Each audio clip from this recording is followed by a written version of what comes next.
those Neanderthals down in Mississippi, according to President Biden. Well, federal law enforcement is on high alert today after an intelligence bulletin issued this week. It warned of a group of fringe domestic terrorists supposedly discussing plans to take over the U.S. Capitol. Just over an hour ago, we learned that the Capitol Police are now asking for the National Guard to remain in Washington, D.C. for at least 2 more months. Let's join now Georgia Congressman Jody Hice. He is the ranking member on the House Government Operations Subcommittee. Congressman, when is the National Guard ever going to go home? When is the razor wire going to come down? When are the walls going to come down? It can't be any fun for you to go to a place of to work at a place like this.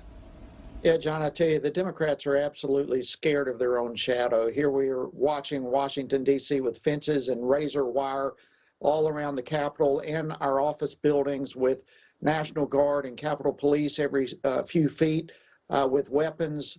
They are scared to death that someone may hurt them. They're scared to have hearings, afraid that they may get sick. And so we're having virtual hearings. They're afraid of us as Republicans, for crying out loud. They have magnetometers around the House floor before we ever enter into it. Someone needs to remind the Democrats this is the land of the free, the home of the brave, and quite frankly, they want neither. They are continually, through their legislation, chipping away at our freedoms, and they are absolutely no example of bravery and courage. It's really a sad thing to watch the leadership of this current Democratic Party. Were you surprised when they made the decision to shut things down there for the House today? Yeah, it's unbelievable. I mean, right now, the Senate is meeting. They're still doing their work. But we work late into the night passing what amounts to a disable the police bill, and then we get out of town, again, because they're scared to death that someone may hurt them, and yet they beef up the security of National Guard and police all around the Capitol and our office buildings. It is just insane to see what they're doing. It is time for the National Guard to go home. It's time for the fence to come down. It's time for us to demonstrate to the American people that we are free, and we believe in that. But you come to Washington right now, it looks like a military zone. It is anything but a symbol of freedom, and 100% of the reason for this is the Democrats.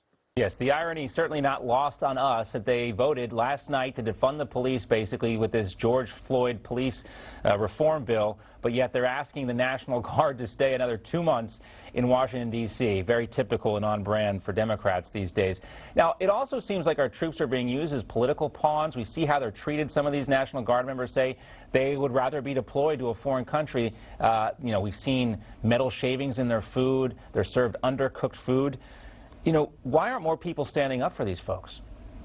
Well, I tell you, there's a group of us who are standing up for them. We're trying to get together next week to feed them and to do what we can to treat them properly. But it is totally disrespectful the way Nancy Pelosi has used them for nothing other than photo ops, but actually treats them as you described, just as pawns for political purposes. Again, it's time for the National Guard to go home. They are not needed. We are safe. We are prepared to do our business. The Senate is demonstrating that even today, while the House of Representatives, under the leadership of Nancy Pelosi, tucks her tails and run out of town, while at the same time beefing up security. It's just absolute insanity and the height of hypocrisy. It's pretty convenient, I think, as well for Nancy Pelosi to shut things down over on the House side. And again, as you mentioned, the Senate in session as we speak right now, because that way none of her members would be forced to answer questions about H.R. 1. Not that the press corps would ask any, questions about any, critical questions about H.R. 1. But let's talk about what it does. I mean, it basically makes it illegal to have any kind of voter ID issue. It expands voter registration access to the detriment of the security of our election to many people. It expands mail-in voting. It does a lot of things that Republicans think are going to federalize our elections process. What do you think ultimately happens once this gets to the U.S. Senate? Well, hopefully the Senate will reject it, as they well should. I mean, our country is based upon the consent of the governed, and this bill is taking away the right of the people even to have free and fair elections. As you mentioned, this is going to require universal mail-in ballots to everyone on the voter registration file in this country, with 0 voter identification required. Ballot harvesting, is going to require taxpayers to pay for campaigns so that you would be forced to pay for a potential candidate that you despise. It's just unbelievable where this bill is taking us. It is nothing other than an attempt to ensure that the Democrats will win every major election going forward. And this is robbing the American people of one legal vote cast, one legal vote counted, and that is absolutely unacceptable. Now, as your colleague, Congressman Guy Restenthaler, reminded us last hour, it would take 60 votes in the Senate to get this to pass.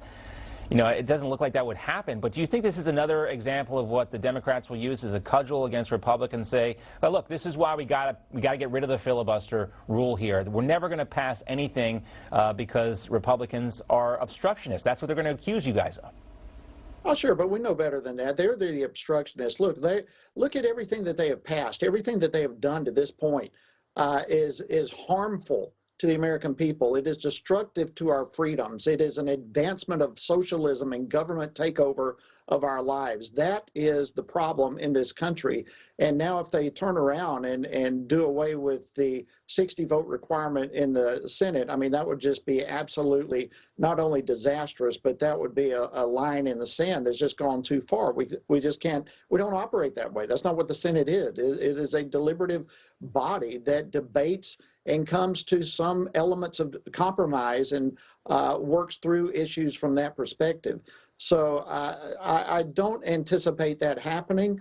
Certainly it would, in my opinion, be a very foolish decision if Schumer decides to go that route.